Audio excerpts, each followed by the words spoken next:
السلام علیکم دوستانو، هیله ده چې روغ او جوړ به اوسئ. دا دی عبدالمالک ترخی د افغان لیبټیک صفحې کاروونکی، کوم چې تاسو ته کم علمي او ټکنالوژیکي نوي شیونه راځي هغه تاسو ته موږ وړاندې کوو. نو افغان لیبټیک په نظر کې لري چې تاسو ته د ریاضي کلاس شروع کړو. د ریاضي لپاره موږ لرو استاد ریاض احمد. نو هغه ته بلنه ورکوم چې راشي او هغه خپل معلومات تاسو سره وړاندې کړي شي، یعنې په دې کې به موږ کوم معلومات ښه راغلاست. مننه ښه. السلام علیکم ګرانو دوستانو، خدای دې وکړي چې روغ جوړ اوسئ. محترم عبدالمالک ستاسو څخه نړۍ مننه. نو ګرانو زده کوونکو، دا ځل موږ چې دی په نظر کې لرو چې په عمومي ریاضیاتو کې چې دی تاسو ته چې دی ویډیوګانې ترتیب کړو او درسونه وړاندې کړو. نو انشاءالله موږ عمومي ریاضي د پیل څخه شروع کوو. چې پیل څخه شروع کوو، زموږ د ویډیو په تمه اوسئ. ښه وخت. مننه. د استاد څخه نړۍ مننه چې خپل زحمتونه کوي. همدغه رنګې د دیني علومو په بخش کې موږ چې نوی کوم درس شروع کړی هغه اوس فعلا د قاعدې نه دی. نو قاضي صاحب سمیع الله ته بلنه ورکوم چې راشي، هغه هم د خپل هغه کوم پروسیجر کومه طرحه چې لري د دیني علومو لپاره هغه تاسو سره وړاندې کړي. مهرباني. السلام علیکم ورحمت الله وبرکاته.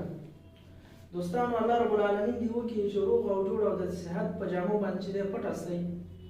دا چې د ډېر تدریس او وروسته چې دی زه یو نتیجې ته ورسېدم چې کومې هغه قاعدې چې زه تاسو تشریح کوم، دا چې ما څومره شاګردانو ته تشریح کړي دي، اخري شاګرد چې دی زما هغه چې هغه بېکاره شاګرد وي او مثال په یو څه نه پوهېږي، 3 میاشتې پورې قرآن عظیم الشان چې دی هغه زده کړی دی په ناظره باندې. نو ما وایم چې دا قاعدې چې دی زه د دوستانو سره شریکې کړم، د مسلمانانو سره په ټوله نړۍ کې. نو انشاءالله تعالی چې ډېره یو ښه نتیجه به موږ ته لاسته راشي د قرآن عظیم الشان د دعوت په باره کې. نو ما سمدستي په دې طرحه باندې کار شروع کړو چې قرآن عظیم الشان د 18 قواعدو نه جوړ دی او د 18 قاعدې چې دی په تخته باندې هر یوه قاعده بېله بېله تشریح کړم او تاسو ته پکې مختلف معلومات درکړم. لکه څنګه چې ریاضي عمومي ریاضي چې دی مثال د خبرې زنځیري ریاضي وي، منفي جمع تقسیم، په دې ترتیب باندې چې دی هغه چلېږي. نو ما خپل سیستم باندې چې دی د قرآن عظیم الشان په سیستم داسې کار وکړو چې هره قاعده بېله د منفي او جمع او تقسیم غوندې بېله بېله کړم او تاسو ته یې تشریح کړم. نو تاسو به انشاءالله پرې ډېر ښه پوه شئ. هرې قاعدې نه به چې دی خوند واخلئ او قرآن عظیم الشان به چې دی په صحیح توګه باندې زده کړئ. نو ما دغه طرحه تاسو ته چې ده هغه مکمله شریکه کړله. نو دغه خبرې وې چې ما تاسو ته وړاندې کړې. الله رب العالمین دې وکړي چې دغه کار زموږ چې دی د خپلې رضا دپاره وګرځئ او الله رب العالمین دې موږ ته چې د دنیایي مقاصد پرې نه راکوي. الله رب العالمین دې زموږ هغه خپل آخرت چې دی په دې باندې چې دی هغه برابر کړي. نو استاد چې دی هغه لازمه وګڼله چې ته ما سره په دې کې چې دی هغه همکاري وکړي او دغه کار پر مخ وړاندې ویسي. نو دې ته چې دی زه خپلې ویډیوګانې ورکوم، دی نشروي.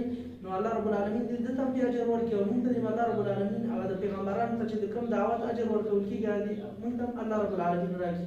والسلام علیکم ورحمت الله وبرکاته. مننه محترم استاد څخه نړۍ مننه.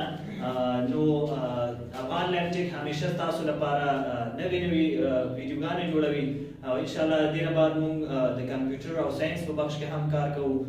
تاسو څخه ارزو لرم تر څو زموږ ویډیوګانې شیر کړئ او دغه چینل افغان لیبټیک چې دی دا ځان سره سبسکرایب کړئ. مننه.